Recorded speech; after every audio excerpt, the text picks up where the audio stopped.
دا پیښه چې کومه شوې ده د دې خو لکه څومره دغه وکړي کم دی، ځکه چې دا زموږ ټول صافي څه کوي چې پوره مومند یې متاثره کړه او غمزده یې کړه که نه، او ډېر یې لکه یو دغه پیښه وه که نه.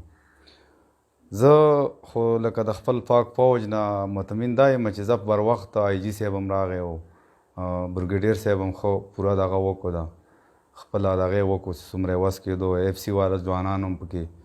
بیا زه خاص کر کې زه زمونږ ای سی صاحب دی حمید اقبال صاحب د هغه ډېر زیاته شکریه دا کوم چې اخر وخته پورې هغه اپریشن کې دغه و ده موجود و. بیا هغې نه پس زمونږ کومه سوشل میډیا ده او که فرنټ میډیا ده او که نور کوم دغه دي میډیا سره تړلي دغه دي ټولو پکې ښه پوره کردار ادا کوم او د ټولو شکریه ادا کوم.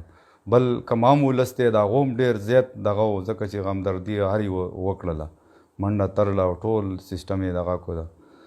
بیا خاص کر وزیر اعلی صاحب هم زه یو ښه موقع باندې په ټیم باندې لکه خپل دغه وکړو، خو لکه د یو خبرې لږ شانه زه ترې دغه یم چې په کار ده چې هغه کورونو ته دغه شوی وی ورغلی وی او په هغه کور کې دوا کړې وی خلکو سره میلاو شوی وی، هغه هم ښه خبره وه. برحال دا هم صحیح ده، زه په موقع باندې کار وکړو او زه الله دې اجر ورکړي د هغې. باقي چې دی داسې پیښو دپاره زه وایم چې مزید دا لکه دا یو نه ده، دا درېیمه څلورمه پیښه ده چې وشوله که نه. نو دې له پکار ده چې یو مستقبل یو صحیح دغه جوړ کړي چې بهی داسې نه کېږي. ولې کېږي؟ که کېږي نو نقصانات یې کم کېږي. دوی لکه پیدا چې دا چند کسان اخلي، نقصان چې دی د غریب سړي دی، او زما په خیال سره چې زموږ ټول غریب د دې نه دغه کېږي ده متاثره کېږي. نو اوس زه یم چې دا کمې مرستې اوس هم شولې دا هم کمې دي. وجه دا ده چې غریبانان خو غریبانان خلک دي، په کار ده چې د دې هر یو کور ملازمت هم وشي، نوکري ولګېږي. او مزید چې دی زه یم چې د دې پنجاب په نورو علاقو دغو ته زه ګورو نو هغې کې هر یو دغه څه چې دی 25 نه 30 لک روپو پورې امداد شوی دی. په هر دغه کې موږ لیدلي دي، که د ریلوې دغه کې شوي دي یا کومه قدرتي دغه ده راغلې ده، نو د پنجاب او د نورو لکه ضلع خلکو صوبو خلکو سره بل دغه کېږي، زموږ د قبایلو سره بل کېږي، لکه دا هم نه ده په کار که نه. یو شانه خلک دي او یو پاکستان دی.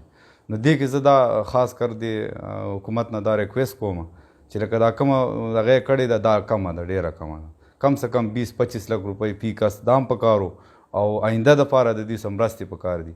باقي چې کوم دا ټیکهداران دي دوی له هم پکار ده، خو زموږ دا کومه ضلع چې ده دا لکه ډېره دغه ده پسمانده ده. او دې کې زه چې سوچ وکړم ټوټل زموږ په دې دغه کې 112 چې دی 2 ګاډي دي، دا کم دي، ډېر کم دي. بل دا ده چې 112 چې دی دغه نه رسېږي د غلنۍ نه، دا پکار ده چې تحصیل صافي کې وی، ځکه چې معدنیات غرونه ټوټل تحصیل صافي کې دي که نه، او 112 والا په دغه کې غلنۍ کې. نو دا پکار ده چې زه د خپلو نمایندګانو ته درخواست کوم، ایم پی ای صاحب ته، سینیټر صاحب ته، ایم این ای صاحب ته، چې دا 112 چې دی دا د تحصیل صافي کې دغه کې ده، ځکه چې دا غرونه ټول په هغه علاقو کې دي، معدنیات زموږ په دغه علاقو کې